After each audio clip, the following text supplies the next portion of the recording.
तो एक second guys, अगर आपके दिमाग में 1% भी भूत है पेट्रोल गाड़ी लेने का 2025 में, तो अपने दिमाग से उतार दीजिएगा। आज पेट्रोल गाड़ी लोगे, कल आपकी गाड़ी की वैल्यू गिर जाएगी, वो 15 साल पुरानी हो जाएगी। इस वीडियो में सारी की सारी चीज बताने वाला हूं। E27 यानी कि 27% वाला पेट्रोल आने वाला है और ये टॉपिक हर जगह बहुत ज्यादा फेमस हो रहा है। टोयोटा ने तो ये तक बोल दिया है कि जो भी लोग E20 से ज्यादा पेट्रोल डलवाएंगे या E20 भी डलवा लेंगे तो हम उनकी वारंटी वॉइड कर देंगे। आज से 1 साल पहले जो ब्रेजा इंडियन मार्केट में आई थी, उसमें साफ साफ शब्दों में लिखा हुआ है कि E10 से ज्यादा अगर पेट्रोल डलवाओगे तो आपकी गाड़ी के इंजन में डैमेज हो सकता है, जिससे वारंटी चली जाएगी। तो इतना सब बावजूद होने के भी सरकार E27 पेट्रोल क्यों ला रही है, जबकि आज से लेके 2 साल पहले की 2022-23 की गाड़ियां E10 से ज्यादा पेट्रोल नहीं सपोर्ट कर सकती, यानी कि 10% इथेनॉल 90% पेट्रोल। सारी की सारी चर्चा करूंगा, वीडियो को एंड तक देखना। और हाँ, मैं जानता हूं कि आप लोग ब्रेजा फेसलिफ्ट, टाटा पंच फेसलिफ्ट, महिंद्रा बोलेरो फेसलिफ्ट ये सब देखने भी आए होंगे, तो उस पे भी कुछ चीज मैं आप लोगों से डिस्कस करने वाला हूं।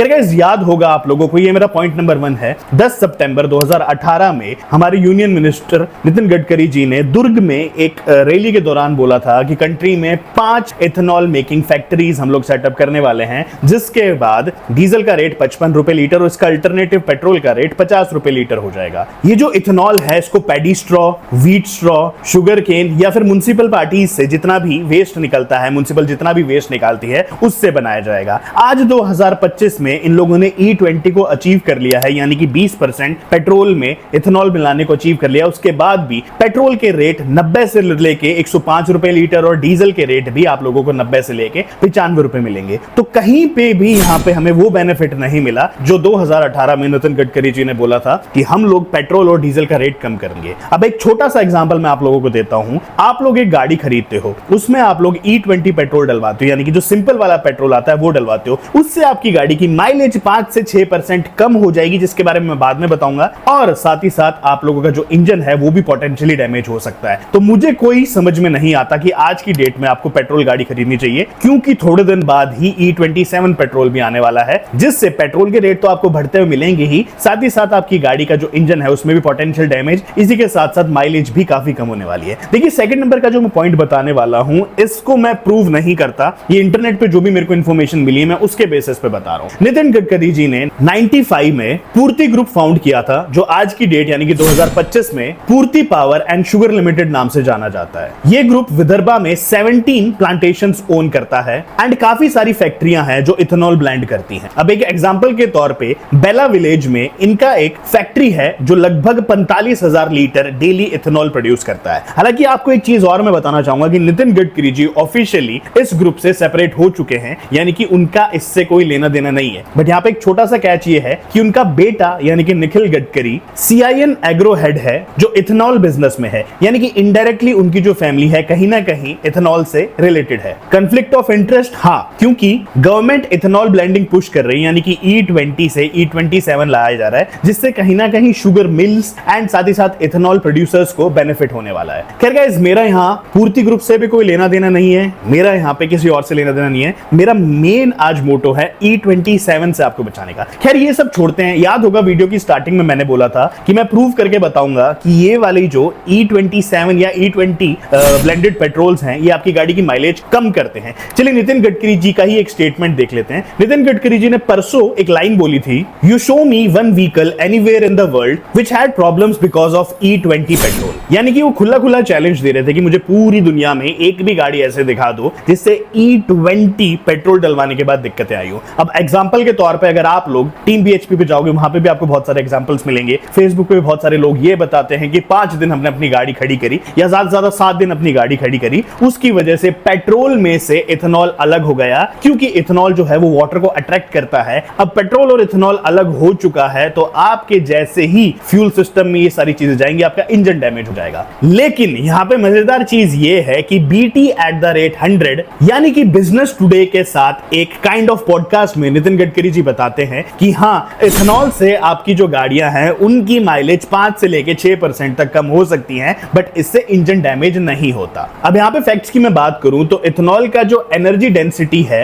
वो पेट्रोल से 30 से लेके 34% कम होता है। सो माइलेज में आपको 3 से लेके 7% तक ड्रॉप देखने को मिल सकता है। और ये तो मैंने E20 की बात करी, अगर आप E27 पे जाओगे तो ये जो ड्रॉप है 7 से लेके 10% तक चले जाएगा। अब एग्जांपल एक और देना चाहूंगा चाहूंगा, कोलकाता में जितने भी मोटरिस्ट हैं वो रिपोर्ट करते हैं कि E20 से उनकी गाड़ी में काफी ज्यादा माइलेज ड्रॉप देखने को मिला है। एंड रेडिट पे कई सारे यूजर्स बोलते हैं कि हमारी E10 सपोर्टेड गाड़ियों में हम जब E20 डलवा रहे हैं तो हम लोगों को कोलिजन का इशू आ रहा है, लोअर परफॉर्मेंस मिल रही है, यानी कि पिकअप उतना अच्छा नहीं है, जिसके बारे में आपको पहले ही बताया था कि इसकी जो एनर्जी डेंसिटी होती है वो 30 से लेकर 34% तक कम होती है। एंड लॉन्ग टर्म यूजेज भी जो है इथेनॉल से आपकी गाड़ी की खराब हो जाती है। अब सवाल ये है, इथेनॉल ऐड करके पेट्रोल को एक्सपेंसिव क्यों चार्ज कर रहे हो जब माइलेज कम हो जाता है? इथेनॉल, माना कि इथेनॉल चीपर है, लेकिन ब्लेंडिंग से फ्यूल एफिशिएंसी काफी हद तक कम हो जाती है। सो आपको ज्यादा पेट्रोल खरीदना पड़ेगा सेम डिस्टेंस कवर करने के लिए। यानी कि सरकार को तो E20, E27 से फायदा हो गया, but as a customer, as a consumer मेरे को मेरी जेब से और भरना पड़ेगा, जबकि मेरे को फ्यूल भी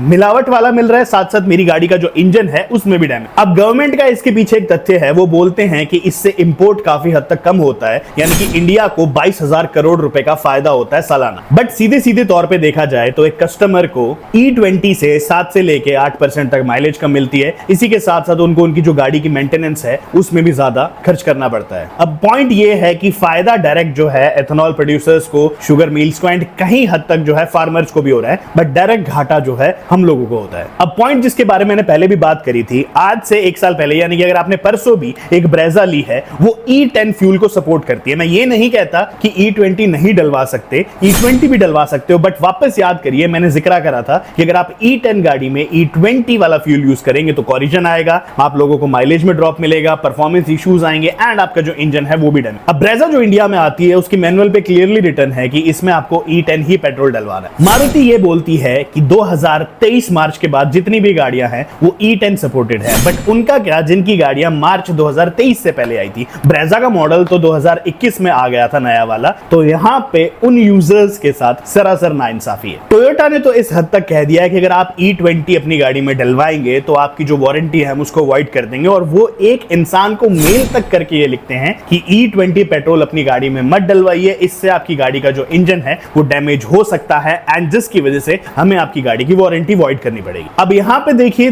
2 ऑप्शंस बचते हैं टोयोटा ओनर्स के पास। एक, या तो आपको XP95 डलवाना पड़ेगा जिसकी आमतौर पे कीमत जो है लगभग 10 रुपए ज्यादा होती है, या फिर अगर आप सिंपल वाला पेट्रोल डलवाएंगे वो E20 पेट्रोल है। तो यहां पे यूजर ने पहले गाड़ी खरीदी, अब उसको XP95 डलवाना पड़ेगा जिसमें 8% इथेनॉल आता है। तो again as a consumer, as a customer मेरे को हुआ जीरो फायदा, मेरे को कहीं ना कहीं डैमेज ही फेस करना पड़ेगा। अब देखिए फाइनल मेरा पॉइंट है, ब्रेजा फेसलिफ्ट अक्टूबर के आसपास आप लोगों को टेस्टिंग होती दिख जाएगी, गाड़ी आ जाएगी। महिंद्रा बुलेरो फेसलिफ्ट इधर ही लाई जा रही है हमारी 15 अगस्त को। टाटा पंच भी जो है वो भी आने वाली है। मेरा सीधा सीधा मतलब ये बनता है, मैं यहाँ पे ये नहीं बोल रहा आप लोगों को कि E27 आ गया उसके लिए वेट कर लीजिए, थोड़े दिन बाद E27 आ जाएगा। सरकार का 2030 तक E30 अचीव करने का मन है या फिर प्लान है, यानी कि सरकार 70% पेट्रोल एंड 30% इथेनॉल ब्लेंड करना चाहती है फ्यूल। अब सोचिए आपने 2025 के एंड तक ऐसी गाड़ियां खरीद ली जो ऑफिशियली E27 फ्यूल सपोर्ट करती हैं, उसके 3 या 4 साल बाद, यानी कि 2026 आने को है, ऑलमोस्ट हम लोग 2026 की तरफ बढ़ते हुए 4 साल बाद आपकी जो गाड़ियां हैं अगेन उसमें आप लोगों को fuel drop, mileage drop, performance issues ये सारे देखने को मिले। तो गाइस मैं तो बोल रहा हूं कि पेट्रोल गाड़ियां लेने से पहले थोड़ा सोचिएगा,